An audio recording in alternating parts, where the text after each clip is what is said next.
अहंकार शब्द को तो आप जानते ही होंगे। सभी लोगों में अहंकार होता है। कुछ लोगों में ज़्यादा होता है तो कुछ लोगों में कम मात्रा में होता है। अहंकार एक प्रकार का विचार है और जब भी आप उसे एक विचार से ज़्यादा महत्व देंगे तो आप ज़रूर दुखी होंगे। अहंकार की बात पर मैं आपको एक कहानी सुनाना चाहूँगा। एक दिन बुद्ध और उसके कुछ भिक्षु वन में से गुजर रहे थे।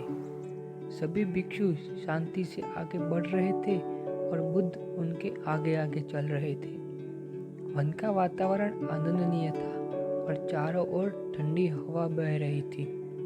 सभी भिक्षु अपनी धीमी गति से चल रहे थे, लेकिन एक जगह पर बुद्ध ठहर गए। यह देखकर सभी भिक्षु को आश्चर्य हुआ कि बुद्ध क्यों ठहर गए। फिर बुद्ध एक पेड़ के सामने अपने घुटनों के बल बैठ गए और अपने दोनों हाथ जोड़कर उस वृक्ष को नमन करने लगे। ये देखकर सभी भिक्षु आश्चर्यचकित हो गए कि बुद्ध जैसी महान व्यक्ति इस वृक्ष को नमन क्यों कर रही है। वहाँ खड़े सभी भिक्षु में से किसी को भी हिम्मत नहीं हुई ये बात पूछने की, लेकिन एक भिक्षु ने हिम्मत जुटाकर पूछा, बुद्ध माफ करना, लेकिन आप इस वृक्ष को नमन क्यों कर रहे हो?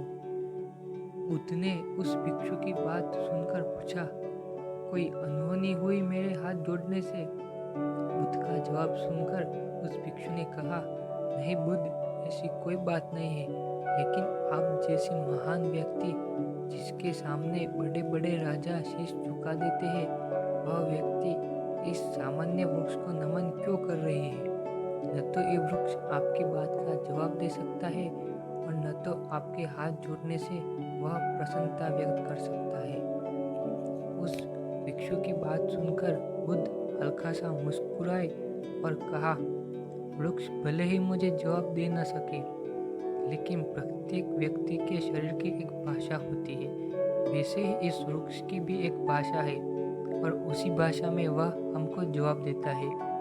और रही मेरी महानता की बात, तो न तो वह मेरे नमन करने से कम होगी और न तो वह मेरे नमन न करने से बढ़ जाएंगी। ये वृक्ष के नीचे मैंने कई दिनों तक तपस्या की है और इस वृक्ष ने मुझे एक माँ की तरह पाला है और मुझे तपती धूप से बचाया है।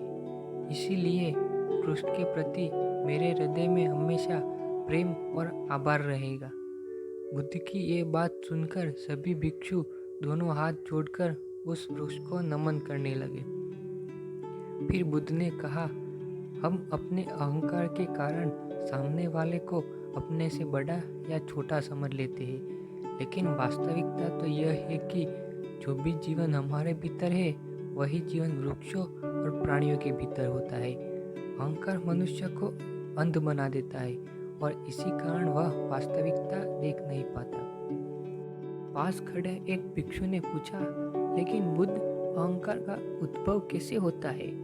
बुद्ध ने कहा, जैसे जैसे हम वस्तुओं को अपने साथ जोड़ते रहते हैं वैसे वैसे अहंकार का उद्भव होता रहता है, लेकिन वास्तविकता तो यह है कि हम चाहते हुए भी वस्तु को हमारे साथ जोड़ नहीं सकते। वह हमारा भ्रम है कि ये वस्तु मेरी हो और इसी भ्रम के कारण ही अहंकार का उद्भव होता है। सभी भिक्षु को बुद्ध का जवाब सुनकर संतोष हुआ और अपनी राह पर फिर से धीरे धीरे चलने लगे। देखिए, हमारे जीवन में भी ऐसा ही होता है। हम भी अपने अहंकार को ज़्यादा महत्व देते हैं और फिर हम दुखी होते हैं।